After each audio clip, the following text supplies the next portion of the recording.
My name is Peter Ndegwa.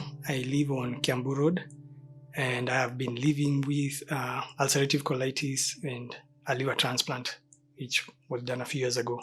COVID-19 has made things a bit more difficult because I'm not able to go to hospital to get my blood tests done as regularly as I would like, because before the pandemic I used to go either once every 2 weeks or once a month.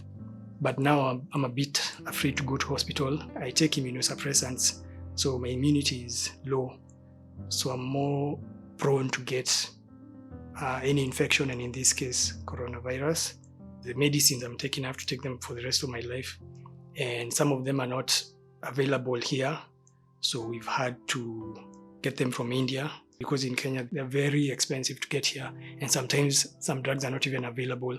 People living with non-communicable diseases require support from the government in the form of cheaper access to medicines, cheaper access to health services, doctors, or visiting clinics. So it would be good if the government would increase the support that NHIF offers.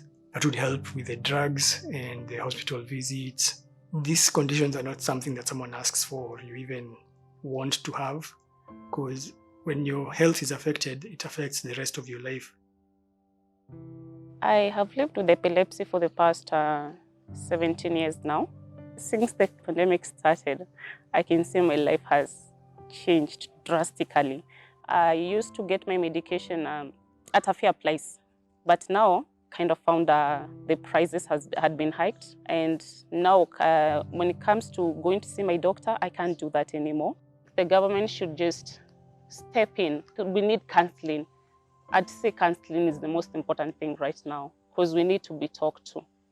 Yeah, we need to understand that it's going to be better. I've been living with this health condition for now it's 6 years. Here I am amputated. What can I do?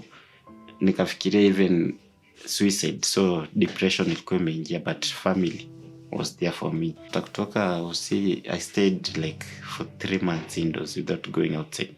And then one day my mom told me that Moses, this is a leg imekatwa. Si makucha, si nywele atitamea.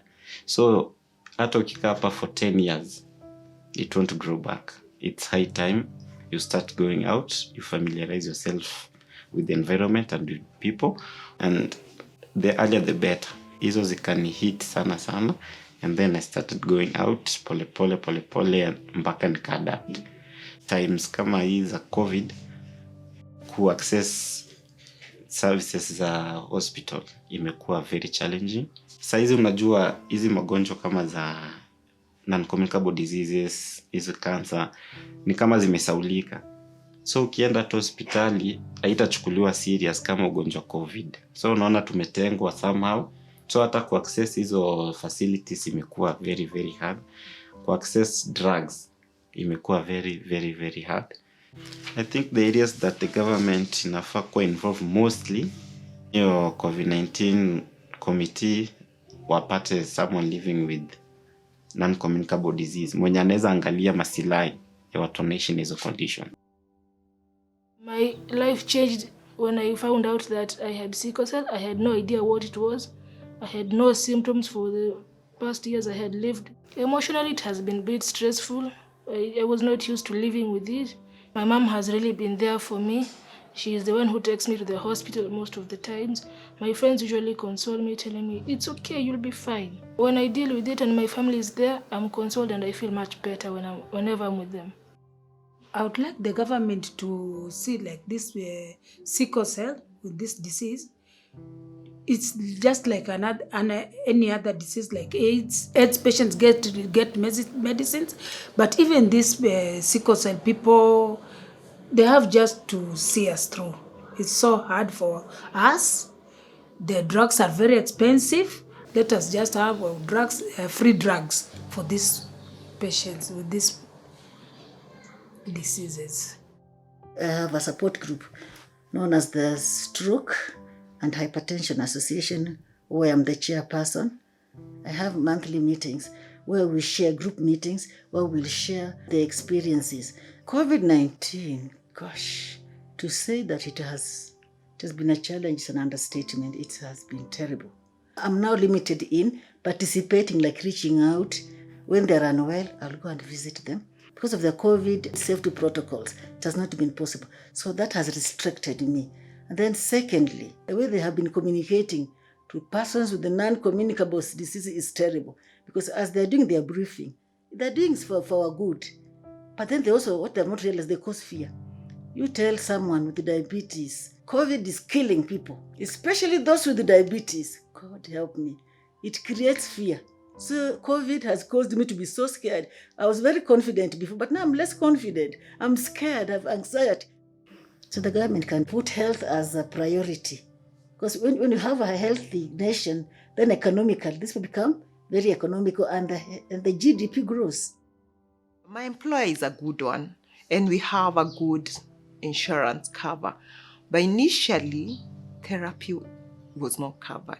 Insurance has congenital disorders. My first time to hear it was with our first insurance at work, when now I presented the therapy to claim what we had paid, and they said, sorry, no, this is a congenital. What do you mean congenital disorder? Yeah, he was born with it. So we are not paying. Hey, so someone who was born with something they didn't choose, you won't pay. That blew me up, and we had a lot of up and down with my employer, and we had to change that insurance. And now we are covered. But I can assure you 80% are not covered. And some will say they will not disclose. So that discrimination, I will not say that my child has Down syndrome, so that he's covered. So IRA should reach out to all the insurances. We did that for HIV, and that has helped reduce the stigma on that. Why should they be discriminated? That is quite a huge thing for caregivers with children with Down syndrome.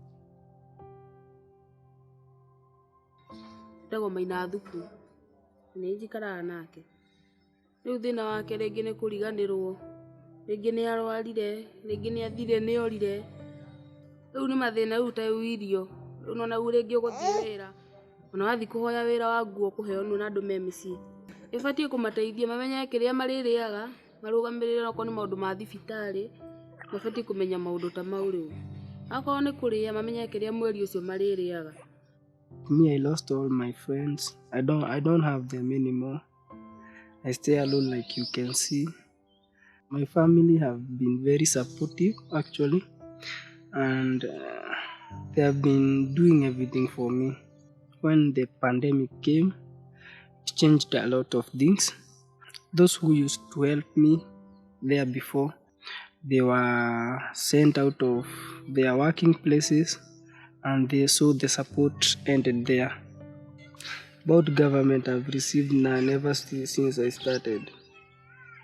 I've looked everywhere, MPs, MCAs, no help.